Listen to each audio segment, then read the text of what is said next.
Marks angles স্কুলে আপনাদের সবাইকে স্বাগত। মার্কিন যুক্তরাষ্ট্রের বিশ্বজুড়ে যুদ্ধ উন্মাদনা সৃষ্টি ও সমাধানের পথ নিয়ে আজ কিছু কথা বলবো। বামপন্থী দৃষ্টিতে ব্যক্তি নেতার ভূমিকা বা কূটনৈতিক ভুল বা গণতন্ত্র রক্ষার নৈতিক অজুহাত হিসেবে নয়, বরং পুঁজিবাদের সাম্রাজ্যবাদী স্তরের কাঠামোগত অনিবার্যতা হিসেবেই যুদ্ধ পরিস্থিতি তৈরি করতে হয়। অর্থাৎ পুঁজিবাদের সাম্রাজ্যবাদী স্তরেই যুদ্ধের অনিবার্যতা তৈরি করে। লেনিন তার সাম্রাজ্যবাদ পুঁজিবাদের সর্বোচ্চ স্তর গ্রন্থে দেখিয়েছেন, সাম্রাজ্যবাদ মানেই যুদ্ধের প্রস্তুতি ও যুদ্ধ। প্রথমত, মার্কিন যুক্তরাষ্ট্র আজ বৈশ্বিক পুঁজিবাদের নেতৃত্বদানকারী রাষ্ট্র। এই পর্যায়ে উৎপাদনের তুলনায় লগ্নি পুঁজির আধিপত্য, একচেটিয়া কর্পোরেশন ও ব্যাংক পুঁজির সংযুক্তি এবং পুঁজির রপ্তানি দেশীয় বাজারের চেয়ে বেশি গুরুত্বপূর্ণ হয়ে ওঠে।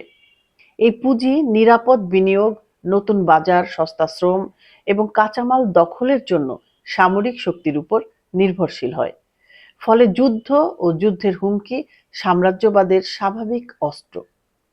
দ্বিতীয়ত, মিলিটারি ইন্ডাস্ট্রিয়াল কমপ্লেক্সের জন্য যুদ্ধই মুনাফার উৎস। মার্কিন অর্থনীতির একটি বড় অংশ দাঁড়িয়ে আছে অস্ত্রশিল্প ও প্রতিরক্ষা ঠিকাদারির উপর। যুদ্ধ না হলে অস্ত্র বিক্রি কমে, যুদ্ধ না হলে বাজেট সংকট হয়, যুদ্ধ না হলে কর্পোরেট মুনাফা পড়ে যায়। অতএব স্থায়ী যুদ্ধ পরিস্থিতি তৈরি করা মার্কিন পুঁজির জন্য অর্থনৈতিক প্রয়োজন। তৃতীয়ত, মার্কিন আগ্রাসন আজ আরও আক্রমণাত্মক, কারণ চীন, রাশিয়া, ইরান, লাতিন আমেরিকার সমাজতান্ত্রিক জাতীয়তাবাদী শক্তির উত্থান, ডলার কেন্দ্রিক বিশ্ব ব্যবস্থার সংকট, একমুখী বিশ্ব ব্যবস্থা ভেঙে পড়া। এই আপেক্ষিক পতন ঢাকতে যুক্তরাষ্ট্র কখনো ন্যাটো সম্প্রসারণ, কখনো প্রক্সি যুদ্ধ, নিষেধাজ্ঞা, অভ্যুত্থান ও সামরিক হস্তক্ষেপ ব্যবহার করছে। লেনিনের ভাষায় পতনশীল সাম্রাজ্যবাদ সবচেয়ে বেশি আগ্রাসী।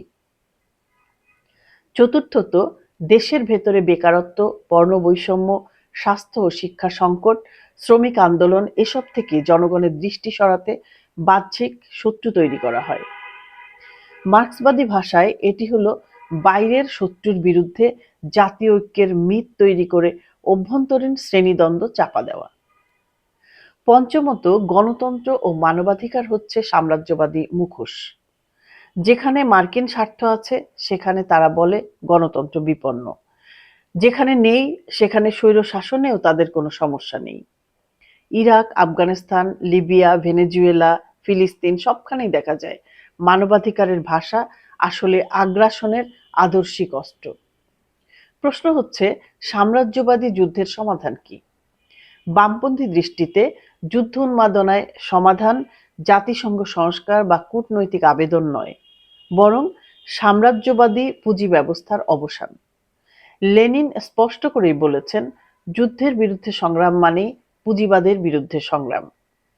অতএব আন্তর্জাতিক শ্রমিক সংহতি, সাম্রাজ্যবাদ বিরোধী জনগণের ঐক্য ও সমাজতান্ত্রিক বিকল্প নির্মাণ, এই পথেই যুদ্ধ উন্মাদনার বাস্তব অবসান সম্ভব। মার্কিন যুক্তরাষ্ট্র যুদ্ধ উন্মাদনা তৈরি করছে কারণ তারা যুদ্ধ ভালোবাসে বলে নয়, বরং পুঁজিবাদী সাম্রাজ্যবাদ যুদ্ধ ছাড়া টিকে থাকতে পারে না। যতদিন সাম্রাজ্যবাদ থাকবে ততদিন যুদ্ধ থাকবে, আর যুদ্ধের বিরুদ্ধে প্রকৃত সংগ্রাম মানেই সাম্রাজ্যবাদ বিরোধী সংগ্রাম।